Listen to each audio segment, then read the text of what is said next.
Welcome,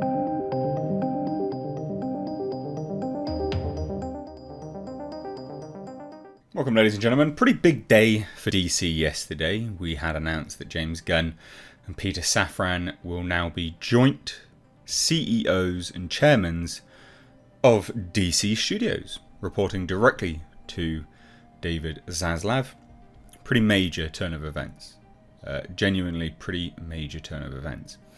Now, whether you sit on the side of, well, I don't really like James Gunn, blah, blah, blah, yeah, I don't like this news, etc., etc., etc. One of the things that this will do, at the very least, is streamline the process. Hopefully. Obviously, this is all about the Batman and Matt Reeves. And that's kind of left up in the air. But along with that, as something which we learned about yesterday, we've also now learned that that's still moving ahead. Now, certain elements of it are still moving ahead. Doesn't mean that it couldn't still be cancelled. Matt Reeves did, however, sign a very large first look deal with Warner Brothers. So it's unlikely, although, you know, take it with a pinch of salt, it's unlikely that this won't go ahead. But first and foremost is actually the news about the Batman sequel. And it's sadly not expected to arrive in theatres until 2025 at the earliest. Now, this is just one entry in a long list of films where they take too long for their sequels. I had hoped that James Gunn and Peter Safran and David Zaslav would push this forward, you know, a little bit quicker. Now, again, that's kind of regardless of where you sit on whether you liked the Batman or not. We can all probably agree, hopefully, that a sequel to any film should come sooner rather than later. Strike while the iron is hot. And so this not appearing until 2025 is a shame, a massive shame, and disappointing. Now, it actually all came as part of a Variety's report on James Gunn and producer Peter Safran being on board for DC. So it essentially just stated how the follow-up to the Batman, in terms of when it will arrive. So it was greenlit officially. So it was officially greenlit. It still means that they can take it off, but it was officially greenlit, with Reeves and Mattson Tomlin penning the script. However, it now sounds like a completed screenplay is a very long way off, as Variety mentions that the sequel is not expected to hit theatres until 2025 at the earliest. Why? 3 years. 3 years. Now, I guess, playing devil's advocate, you could look at this as actually a positive, is that they wrote the Batman as a standalone movie. And so there wasn't really a clear plan where to go. It didn't look like they were, you know, they weren't forward planning a franchise, which is a positive, quite frankly, because then they just focus on making a decent film, regardless of where you sit on that, obviously. My caveats to all of these statements. So I guess you could kind of view that as a positive. Maybe. But obviously, you know, 2025 is a long time. I do think that some of the hype surrounding it would have most definitely died down by then, and that's really disappointing. The saving grace, however, is what Warner Brothers plans to release on HBO Max in the interim.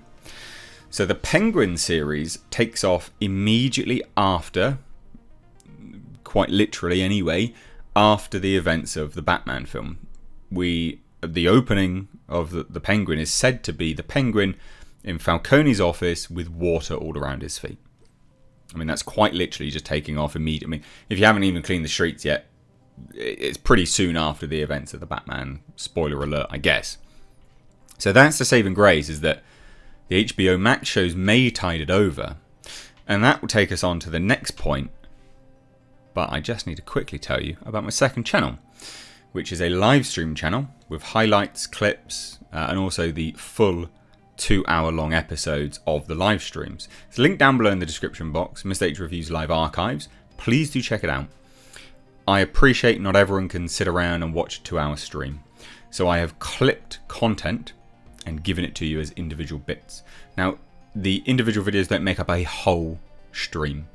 So for those that want to watch the whole, consider it a podcast, please do. And for those that don't, you've got clipped topics of very, very interesting conversations with fellow creators as well as industry professionals. So check it out. It's linked in the description box. You won't be disappointed.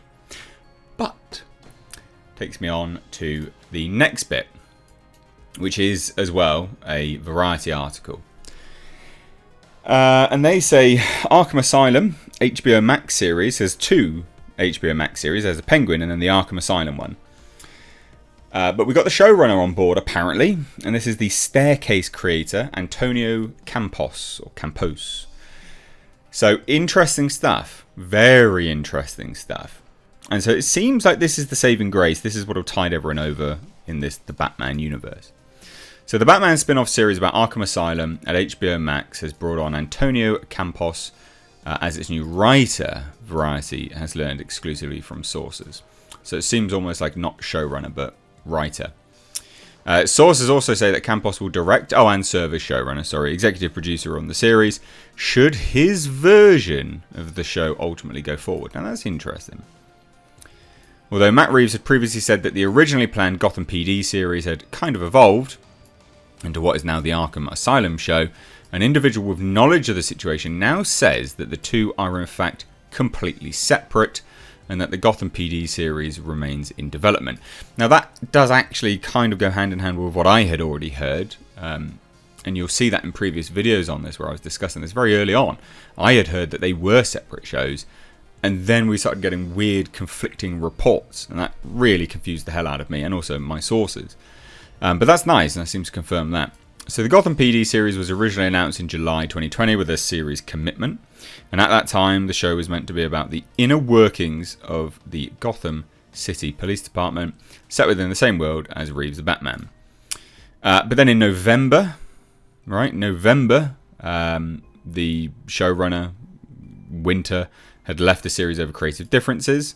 And then creator of Girl Haji, Joe Barton, was then brought on board, but Warner Brothers ultimately parted ways with Barton as well. It wasn't really going well, to be fair.